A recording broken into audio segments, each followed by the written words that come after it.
We got to go over a couple reminders today, and I'll show you another video of what not to do in a construction zone.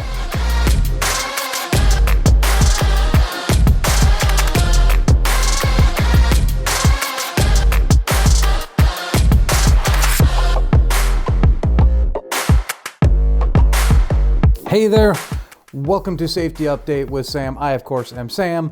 You are not. That's the way we like it. I did hear from a couple of you last week, and you were concerned, very concerned, like a little too concerned, that you didn't see a safety update video. And I just want to put all of your worries to bed. I did not do one last week. There's been a lot of stuff going on. I'm sure that you have seen some new trucks coming around. You've probably seen some new trailers coming around. As you, I'm sure, have probably heard, Meiborg has acquired a company out of the Kansas City area. And we have been just up to here with trying to get everything rolling up to speed. Like I said, we got new equipment we've got coming on. We got new drivers coming on. We got new lanes we're working on. Just everything. It's been a chaotic week. And it'll probably still be that way for a couple more weeks here until we kind of get everything rolling. But I was busy with that last week, and so I do apologize that I didn't get a safety update out there. I think you guys should just take it as that you guys are doing perfect. There was no safety issues that we needed to address, huh? Probably not. But anyways, that's what I was doing last week. And like I said, unfortunately, it just took up a lot of my time. So I didn't get to a safety update video. But again, like I said, we did acquire a new company. And so if you see some new drivers around, you see some new faces, make sure you reach out to them, give them a high five. Don't give them a hug. That's a little too forward, okay? You know who I'm talking to. Just easy, okay? But no, we got some new drivers in and some equipment and, like I said, some lanes. And you guys will probably start seeing some of that if you haven't already in the near future here. And so it's been a good deal. But again, that means it has been busy. So anyways, but what I wanted to talk to you real quickly about today is we have been having some issues with just doing some simple, I shouldn't say simple, but like bumping stuff, okay? We've taken off some bumpers. We've scratched up some mirrors. We've done some just really some things that we shouldn't do, okay? And so I just wanted to remind you guys, it's that simple acronym, GO.A.L. Get out and look, okay? If you think something's gonna be a little close, just get out, take a look, make sure that you're not getting too close to somebody or something that would maybe cause to do some damage to the truck. Okay, these are really nice pieces of equipment. You know that, and we don't want to scratch them up if we can help it. Now, the other thing too is we've had a number of guys rip bumpers off, and trust me when I say this, I get how easy it sometimes is because those bumpers are low to the ground. We're trying to do with the fuel mileage, so there's not too much clearance under there. But please be very conscious of where you are going, where you're backing into, where you're pulling in. We've had a couple incidents where guys would pull off into a grassy area to get a better angle while backing in. Well, that grass area, you sink down just a little bit, especially if you're in an area that's had a lot of rain. You sink in just a little bit and you'd go back up and boom, your bumper is ripped off. The other thing that guys have been getting kind of surprised with when it comes to that is any sort of incline. Okay, if you're backing up and there's any sort of incline, you need to be very careful with that because we've had a couple issues where guys will rip the front of the bumper off because they hit that incline. Okay, so just be very aware of where you're going, what you're backing up to, what your surroundings are looking like. Because again, we've had some issues where that shouldn't have happened. Okay, let me just put it that way. And one thing that maybe you don't know, maybe you do, is that a lot of times it's not just as simple as putting the bumper back on. Okay, it's these bumpers, yes, are made to kind of break away, but when they do, that's actually a pretty expensive repair. It can cost anywhere from $3,000 to $6,000 to $7,000 to put a bumper back on because there's a lot of electronics now in that bumper, the Bendix system and things like that have to be reworked, and those wiring harnesses can break off and all that. So it can get really expensive really quickly. So please help us out. And if there's any sort of situation you're in where you're like, I don't know if I can make this, just do me a favor and get out, okay? Get out and take a look. Make sure that where you're going is is a good spot to back into, because I don't want this equipment to get damaged anymore, especially for simple things. I'll get it there, don't worry. Especially for simple things that really shouldn't have happened. Okay, when it's just, we could have gotten out, taken a look at it, and maybe avoided the whole situation altogether. Because again, with that slows you guys down, because now you got to get out, you got to wrap that bumper up, stick it in your bunk or strap it to the back of your truck. Then you got a truck rolling around without a bumper. You look goofy. Other drivers are laughing at you. It's a thing. Okay, so let's try here now, because again, we've had about 4 or 5 in the last week and a half of just these kind of dumb little mistakes that we've made, and we've damaged some of the equipment. So here's my challenge to you. You guys like challenges. You always seem to step up to them, which I appreciate.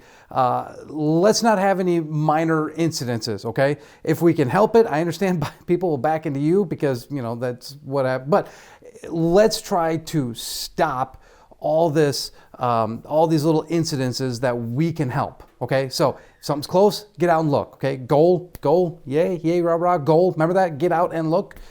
Do that, okay? If there's any sort of thing in the back of your mind going, let me think about this, get out and look, okay? And let's try to avoid all these really preventable incidences, so that we can keep this equipment nice, so we can keep you guys moving down the road, and so that everyone can just stay happy, okay? So that's a challenge.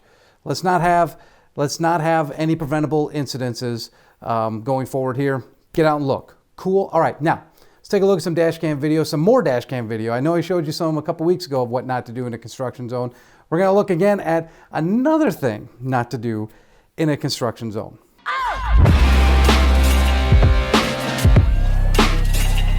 So, the old joke is that you have the 2 seasons. You have winter and you have construction. Well, construction is out there right now. I just, a couple weeks ago, drove to Florida and back. I saw there was tons of construction out on the road. And this one that we're going to look at is actually here in the Rockford area.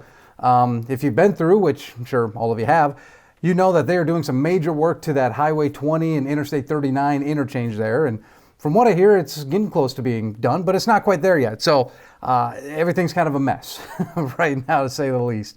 And it can get confusing. So we're going to take a look at a dash cam here of what one of our drivers saw, and we're going to see another semi-truck doing something that you just really shouldn't do. Okay, so here we go. We'll get to play here. Driving along, this is Interstate 39 where it splits, and 39 and 20 where it splits. The semi-truck up ahead meant to go on 39, but he did not. So in his mind, he's thinking, I know what I'll do.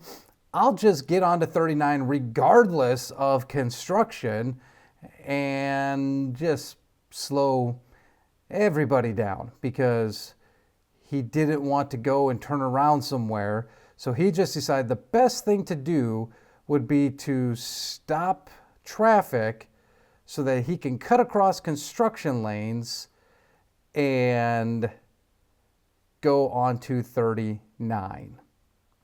Now, hopefully I'm not showing you guys anything where you go, oh, I shouldn't do that. Hopefully you know not to do that. Okay, that could have been a very, very dangerous maneuver had one of our guys not been paying attention. If our guy was just trucking along and wasn't paying attention, now it's kind of hard not to see a massive semi stopped in front of you. So kudos to our guy for seeing that and spotting that. But again, now, here's the thing. This guy is stopped, so we have to stop. Okay, we stopped. Cool. But what are the people behind us doing? That's the other dangerous part, is now we're sitting ducks on an interstate system that, I think that, I don't know what the speed limit is in construction. I'm guessing we're 55, but still, 55 could do some very serious damage to cars and semi-trucks because this guy missed his exit. So, again, I hope I'm not showing you anything that you go, no, okay, I shouldn't do that. Good to know. You should know, if you miss your exit, sorry, you're going to have to go to the next one.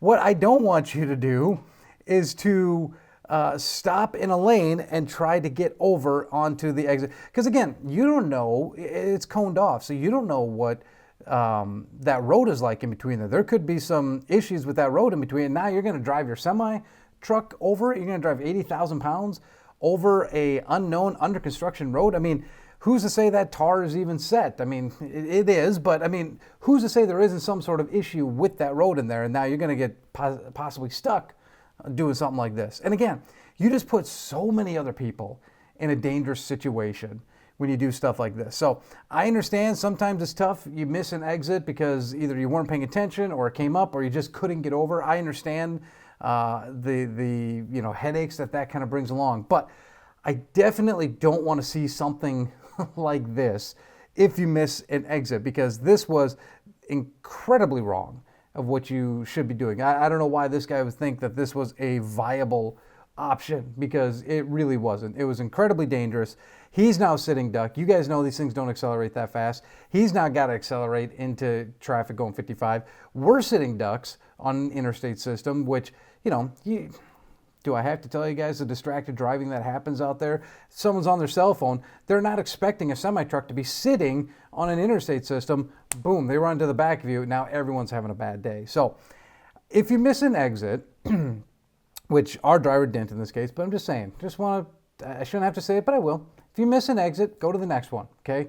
Don't try to maneuver your semi-truck in a way that would be a dangerous situation. I've even had people call me in and say, this was a long time ago and the driver's no longer here, but he missed his exit, and so he tried to do a U-turn on the interstate system in the areas where police, sit, tried to do a U-turn, and one of our drivers saw him and said, hey, this guy's doing something incredibly dangerous here. And like I said, we talked to him, and he's no longer with the fleet, but it's just things like that. Just do the safe thing, okay? You miss your exit, go up to the next one, turn around. Yeah, it's going to add a couple minutes to your drive, but really it shouldn't slow you down too much, after that. So, but yeah, I got the driver that called me and said, take a look at this dash cam video, and I looked, and it was kind of unbelievable almost when I first saw it. Like, why would this guy think that this was a good idea, a good idea to move that way? Just get on 20, turn around, come back. I mean, it's not, but I don't know what he was thinking. He's not my driver, so I'm just giving you guys a heads up to make sure you're being aware, especially in construction zones when you don't have the shoulders that you can, jet off on if someone's stopping. Like, our guy had nowhere to go. So luckily he saw this truck sitting there and was able to slow down. So just be very careful in construction zones. That's, I guess, what I'm trying to tell you here. Don't do stupid things. Be very careful, and everything should be fine. But anyways, again, comments, concerns, questions, whatever. You guys are very good at responding to me. What would you do in that situation? I mean, obviously, I think our driver did about the only thing he could do in a situation like that, but maybe I'm missing something. So anyways, but hey, if you have any comments or whatever, talk to me, text me, stop in. I love hearing from you guys. And if you have questions about anything, regarding even what we were talking about earlier, let me know. So that's it. That's all I got for safety update this week, guys. Make sure that, again, if you see some new guys around, make sure to give them a handshake and welcome to the team. And as always, because of videos like this, I have to say this, make sure that you drive safe.